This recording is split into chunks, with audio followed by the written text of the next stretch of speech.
Y'all remember back in the day when the main character of your favorite cartoon had to make an important decision and the angel would appear on one shoulder while the devil would appear on the other? Am I the only one that still remembers and thinks that's a shockingly accurate account of real life? I mean, in 2022, there are so many voices telling us what to do, what to think, who we are, where we should go, so on and so forth. The question then becomes, to which one do we listen to? All right, let's get into it.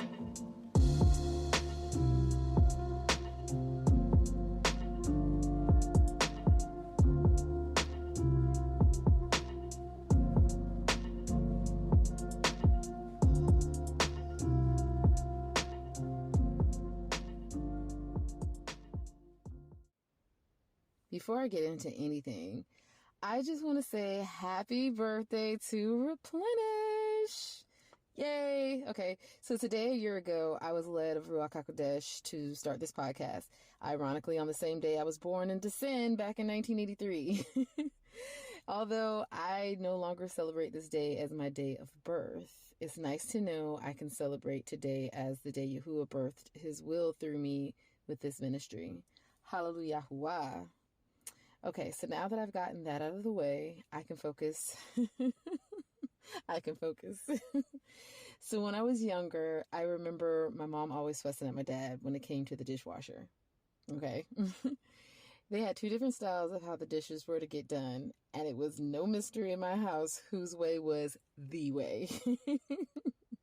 The thing is, as an adult, I can still hear my mom's voice in my head anytime I go to load a dishwasher. It's shockingly scary. I know I'm not the only one, though. I know I can't be the only one. And sometimes the voice is audible, like someone close to you. And no, I'm not talking about my mom anymore. No, I don't audibly hear my mom's voice anymore yelling at me about the dishwasher. I'm just saying sometimes the voice that we hear is something audible, like people close to us. A great deal of the time, it's our own voice, usually rehearsing our fears and anxieties over and over again until you just want to climb back into the bed until Yahusha comes riding on the clouds. I know I felt that way before. Wow. The problem is with all these other voices rattling off in our conscious and subconscious, there's one voice we can't hear at all. The still small voice of Yahuah via Ruach HaKodesh. So you may be wondering, how can I get all the other voices to quiet down so I can hear Yahuah? Simple. Be still. Be still. It's such a simple solution, yet it's almost impossible to do in today's society. Between the kids, marriage, work, starting businesses, going to school, ministry, and the like, there's just no time to be still, right? Wrong. The funny thing is, Yahuah built in a sit on your butt and do nothing but worship day into our week, and we've allowed the ministers of Hasatan masquerading as ministers of light to come in and rob us of this day of Nuach, rest. We also have 7 annual times of Nuach, or rest, that we neglect out of lack of knowledge, but all of these times are called Shabbats. There's the weekly Shabbat, which is the name of the 7th day of the week in the Ivrit or Hebrew tongue. And then there are the 7 annual feasts unto Yahuah, which are called Shabbats as well. But they're the annual Shabbats or feast days. So I'll leave the annual feast to you to look into on your own for now, because that's not a simple in and out subject, okay? You're going to have to actually talk to the Father on that one. However, the weekly Shabbat is something I would ask you to consider. First, you have to throw away everything you think you know or have been told about Shabbat. And then come check this out. Now, it happened that he went through the grain fields on the Shabbat. And as they went, his Talmudim, or disciples, began to pluck the heads of grain. And the Parashim, which is the Pharisees, said to him, "Look, why do they do what is not lawful on the Shabbat?" So this is like a form of work for them in the Pharisees' eyes. But he said to them, "Have you never read what David did when he was in need and hungry, he and those with him? How he went into the house of Yahuah in the days of Abiathar, or however you pronounce that. I'm not even sure, the high priest, and ate the showbread, which is not lawful to eat except for the priests, and also gave some to those who were with him. And he said to them, the Shabbat was made for man, and not man for the Shabbat. Therefore, the son of Adam is also Adonai of the Shabbat. So he said a mouthful in that. Yahushua actually just told the Pharisees, it's like my brain is trying to mix Parashim and Pharisees together, and I'm getting Parashim. So if I say Parashim, you just know who I'm talking about, okay?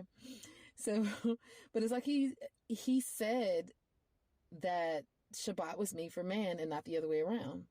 And it's quite literally the day of Yahuah, or rest created by Yahuah for our benefit. So let's go ahead. And what I read from that other scripture was Mark 2:23-28. Okay. So now I'm about to read from Genesis, or Bereshith 2, verses 2 and 3. And on the seventh day, Yahuah ended his work which he had done, and he rested on the seventh day from all his work which he had done. Then Yahuah blessed the seventh day and sanctified it, because in it he rested from all his work which he had created and made. So when Yahuah rested and then blessed the seventh day on top of it, he created the Sabbath day of Yahuah. This is the part Ruach HaKodesh had to show me. Okay. See, we've been taught that the last thing Yahuah created was man, but it was the Shabbat. This is what Yahushua meant when he said the Shabbat was created for man and not the other way around. And most of us miss that part because we've been listening to the wrong voice. I can see right now this is going to be one of those episodes full of scripts. So I hope you're taking notes. So this is Yehukanan, or John 10:27. My sheep hear my voice, and I know them, and they will follow me. And another one is a little further up in John in the same chapter. But he who enters by the door is the shepherd of the sheep. To him the doorkeeper opens, and the sheep hear his voice, and he calls his own sheep by name and leads them out. And when he brings out his own sheep, he goes before them, and the sheep follow him, for they know his voice. Yet they will by no means follow a stranger, but will flee from him, for they do not know the voice of strangers. Yehukanan, or John 10:2-5. It's like the cartoon again. So this is going back to the whole cartoon scenario. You know, the main character has to make a decision, and he's got an angel on one shoulder telling him to do the right things, and then the devil's on the other shoulder tempting him to do what he really wants to do, you know, or what the main character really wants to do.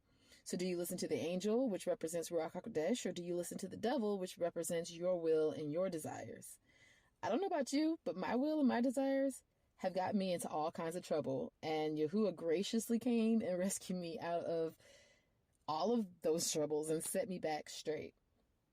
So my recommendation is to listen to Ruach HaKodesh, so you won't go venturing off into enemy territory without a covering, and so you'll remain in Yahuah's will. Okay. Cue the script. So this is Yehukanan, or John 16:13. However, when he, the Spirit of truth, has come, he will guide you into all truth, for he will not speak on his own authority, but whatever he hears, he will speak, and he will tell you things to come. So this is why it's important we listen to the still small voice, which is Ruach HaKodesh, okay? And he's literally speaking to us on behalf of Yahuah, because somewhere in script, you have to go look it up yourself, it mentions something about if we were to hear Yahuah's actual voice with our ears, like our heads would explode. All kinds of bad stuff would happen, okay? So he uses Ruach HaKodesh to speak to us in a still small voice for our own sake, okay? So what happens when it sounds like the right thing to do, but it isn't? Great question. So I'm going to give you the same answer Ruach HaKodesh had me to give someone else a few years back. Relationship. Simple. Relationship. Think of the person you're the closest to, okay? I want you to do this right now. I want you to close your eyes and think of the person that you're closest to. And now imagine that you and them are in a dark room full of people. You're on one side of the room and they're on the complete other side of the room, and neither one of you knows which side of the room the other one's on. And if the other people in the room were to call to you, you're not going to move because you don't recognize their voice. It doesn't sound like your person. You're the person that you're closest to. The strangers can even call you by your full government name and you still wouldn't move. Like, they can literally like say things to you that a person who's in relationship with you would know, but you still would move because you know that's not the voice. Okay. But if your person begins to call your name, you'll probably begin moving towards them because you recognize their voice. You spend enough time, okay, here's some more key words. You spend enough time with this person to be able to tell when it's them or someone impersonating them, okay? Perhaps not the best example, but it made sense to me. So I'm praying that it makes sense to you too. But the question now becomes, how much time are you spending with Yahuah? Do you think you can listen to secular music, watch ratchet TV and the like all day long, and because you spent 5 minutes in prayer, you'll be able to recognize his voice via Ruach HaKodesh?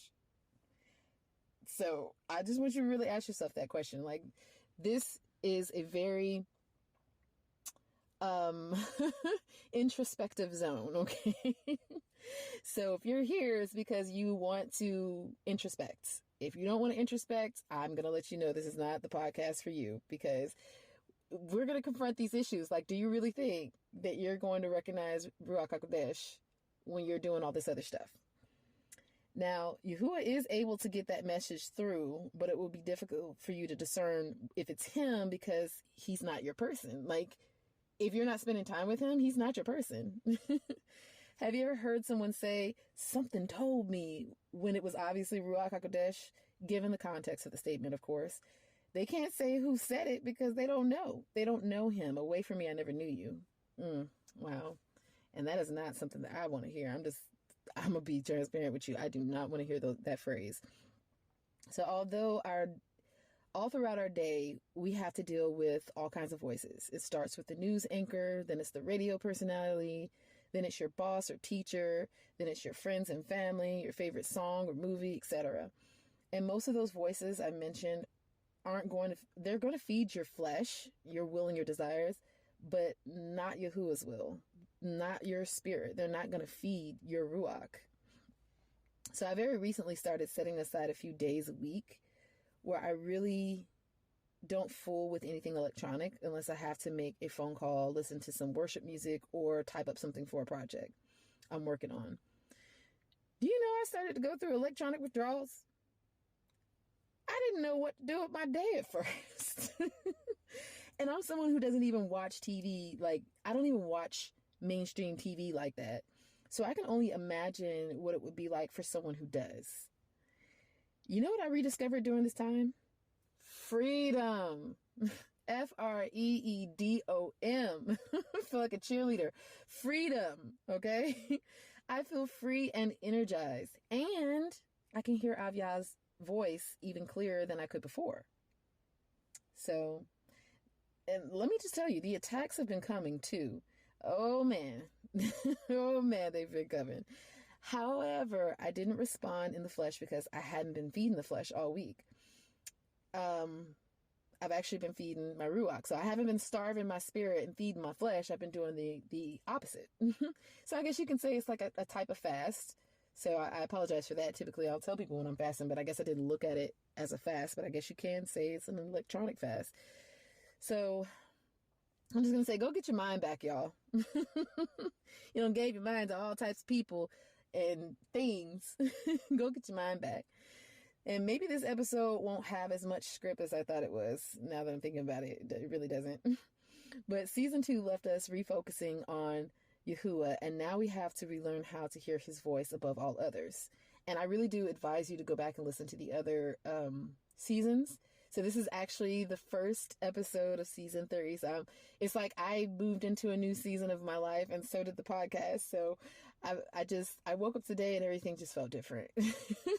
I don't know what it is, but it felt different.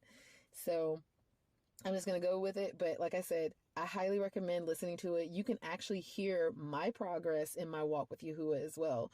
You hear me, in my progress with, what I call him, what I call myself, the things that I've learned along the way. And you hear that progress. And what he's been doing is, because he gave me a whole bunch of topics that I was supposed to speak on. And I didn't write them down in any order. I just wrote them down as I heard them. But then I would pray before each episode, which episode am I supposed to do now? And he would answer me. He would tell me which episode I'm supposed to do now. And as I go back and listen, because I do listen to my own podcast, you guys, because it actually helps me too. Like, especially when I'm going through something, I'm like, let me go listen to this episode real quick. And it really does help me. But I said all that to say, as I'm listening to it, because sometimes I listen to it, in sequential order, consecutive order. And as I'm listening to it, I'm like, wow, this podcast really does. It's like a continuation of this episode. And this episode is like a continuation of this episode. It's really amazing to see how he did that. And I didn't even realize what he was doing. So you see, it's the enemy's will that we should, I had to bring it back in real quick because I can keep going. But you see, it's the enemy's will that we should become deaf to Yahuah's voice. So in today's fast-paced society where everyone is building their brand and competing to be the busiest person on earth, because that's really what's going on.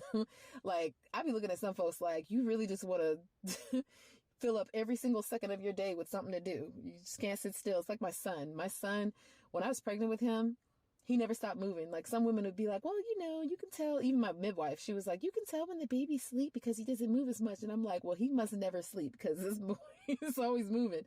And then when I gave birth to him, I was like, okay, it's over with. No, it's not. That little boy is still moving. Even in his sleep, he's still moving. So I really think that, like, that's spiritually, that's how a lot of us are. And that's how we've been taught to be. We just have to keep moving. Because if we're idle at any point in time, if we're idle, then we must not be doing something correct. You know what I'm saying? But we need to be listening to what Yahuah is saying, which is sit at my feet a while and learn from me. Okay? So I'm going to leave you guys with this. This is Luke 10:38-42. Okay? So I want you to listen to this story and then this script, and then I want you to decide on your own which one of these people you're going to be. Okay. Now it happened as they went that he entered a certain village, and a certain woman named Martha welcomed him into her house. And she had a sister called Miriam, who also sat at Yahush's feet and heard his word. But Martha was distracted with much serving, and she approached him and said, Adonai, do you not care that my sister has left me to serve alone? Therefore, tell her to help me. And Yahushua answered and said to her, Martha, Martha, you are worried and troubled about many things, but one thing is needed, and Miriam has chosen that good part, which will not be taken away from her. Sit at his feet, you guys. Sit at his feet. So who are you going to be? You can be Martha or Miriam. And I know that your version probably says Mary, but I like to use their Hebrew names because they were Hebrews. So I don't like using their Babylonian names. Forgive me. And just going to end it out with, there's so much more to be said about this, but these episodes are meant to be breadcrumbs to lead you back to the Father. No more, no less, because the name of this podcast is Replenish, not Forcing. So this is not my opinion. This is not my will. This is just simply meant to replenish you so that you can make the decision if you're going to continue forward, because our ruachs need nourishment to continue down this ancient narrow path that Yahuah has set before us into his kingdom. Okay. So as usual, you can contact me at replenishme@gmail.com. Replenish spelled just like the podcast, me@gmail.com, with any questions, comments, concerns, or even prayer requests. I added that last part in on you. Anyway, I love you. Until next time.